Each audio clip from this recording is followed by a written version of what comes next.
Namo Buddhaya. Happiness in Panchashila to all. Part 2. Bangla নৈতিক শিক্ষা। আমরা আগে বলছি যে বুদ্ধের 5টি নীতি শিক্ষা হলো: প্রথম শীল, পানাতিপাতা বেরমণি শিক্ষাবদং সমাদিয়ামি। প্রাণী হত্যা হইতে আমি বিরত থাকব, এই শিক্ষাপদ আমি গ্রহণ করিতেছি। দ্বিতীয় শীল, অদিন্নদানা বেরমণি শিক্ষাবদং সমাদিয়ামি। অদত্ত বস্তু গ্রহণ হইতে বিরত থাকব, এই শিক্ষাপদ আমি গ্রহণ করিতেছি। তৃতীয় শীল, কামেষু মিচ্ছাচারা বেরমণি শিক্ষাবদং সমাদিয়ামি। ব্যভিচার হইতে বিরত থাকব, এই শিক্ষাপদ আমি গ্রহণ করিতেছি। চতুর্থ শীল, মুসাবাদা বেরমণি শিক্ষাবদং সমাদিয়ামি। মিথ্যা কথন হইতে বিরত থাকব, এই শিক্ষাপদ আমি গ্রহণ করিতেছি। পঞ্চম শীল, সুরামেরয় মজ্জপমাদাত্থানা বেরমণি শিক্ষাবদং সমাদিয়ামি। সুরা, মৈরেয় ও মাদক দ্রব্য প্রভৃতি প্রমাদকরণ বস্তু হইতে বিরত থাকব, এই শিক্ষাপদ আমি গ্রহণ করিতেছি। আজ আমরা বুদ্ধের নীতিশিক্ষার দ্বিতীয় শীল নিয়ে আলোচনা করতে যাচ্ছি। 5টি নীতির মধ্যে দ্বিতীয় নীতি হল অদিন্নদানা বেরমণি শিক্ষাবদং সমাদিয়ামি। আমি চুরি কৰিব না, অদত্ত বস্তু গ্রহণ হইতে বিরত থাকব, আমি এই শিক্ষাপদ গ্রহণ করিতেছি। অন্যরা আমাকে যা দেয়নি তা আমি নেব না, আমি এই শিক্ষাটি শিখেছি। অন্য কথায় আমি চুরি না করার প্রতিশ্রুতি দিয়েছি।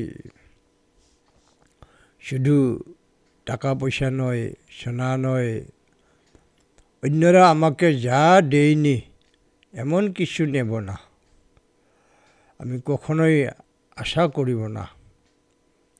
আমাকে যা দেওয়া হয় না তার আশায় আমার তৃষ্ণা বাড়বে। তৃষ্ণা কষ্ট বাড়ায়।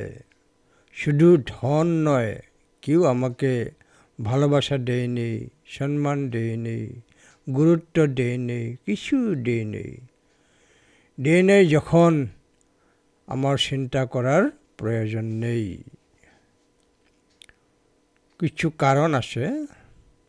1 নম্বর কারণ হলো, আমি যদি অন্যের জিনিস চুরি করি, অন্যরাও আমার কাছ থেকে চুরি করবে, এটা অবশ্যই। আমি অন্যের প্রতি ক্ষতি করলে অন্যরা আমার ক্ষতি করবে, এটা নিশ্চিত। তার বিবেক তাকে ক্ষমা করলেও কর্মের নীতি তাকে কখনো ক্ষমা করবে না।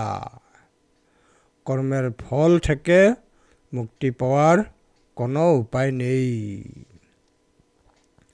দ্বিতীয় কারণ, সত্য কখনোই গোপন থাকে না। চুরি করে পুলিশ, জেল ও শাস্তির হাত থেকে বাঁচলেও সমাজ থেকে লুকিয়ে থাকতে পারে না। সমাজ চোরদের ঘৃণা করবে। সমাজ থেকে লুকিয়ে থাকলেও বিবেক থেকে লুকিয়ে রাখতে পারে না। আপনার বিবেক আপনাকে দংশন করবেই।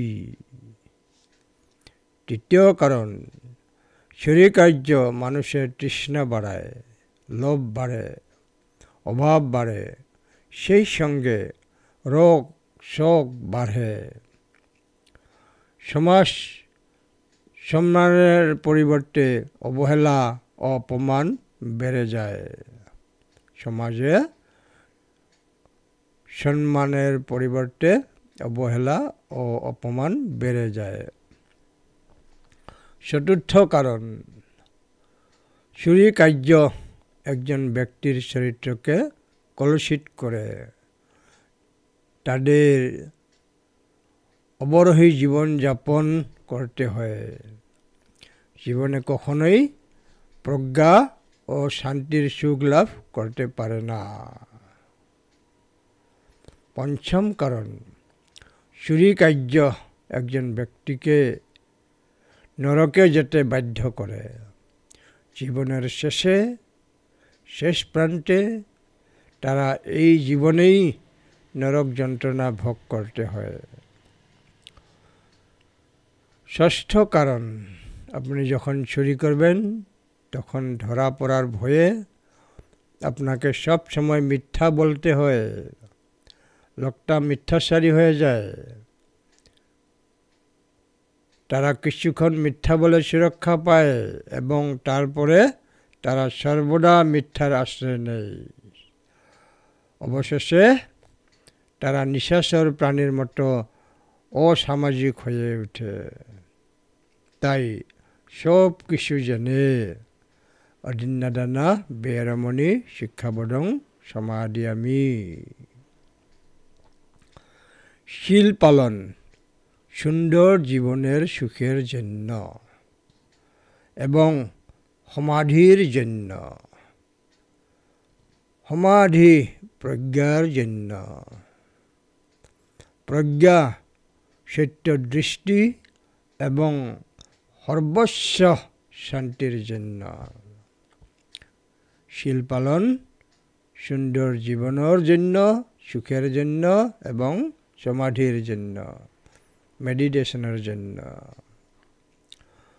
সমাধি প্রজ্ঞার জন্য এবং প্রজ্ঞা সত্য দৃষ্টি এবং সর্বস্ব শান্তির জন্য। বুদ্ধের পঞ্চশীল শিক্ষার দ্বিতীয় অংশের এইখানে সমাপ্তি হল। ভবতু সর্ব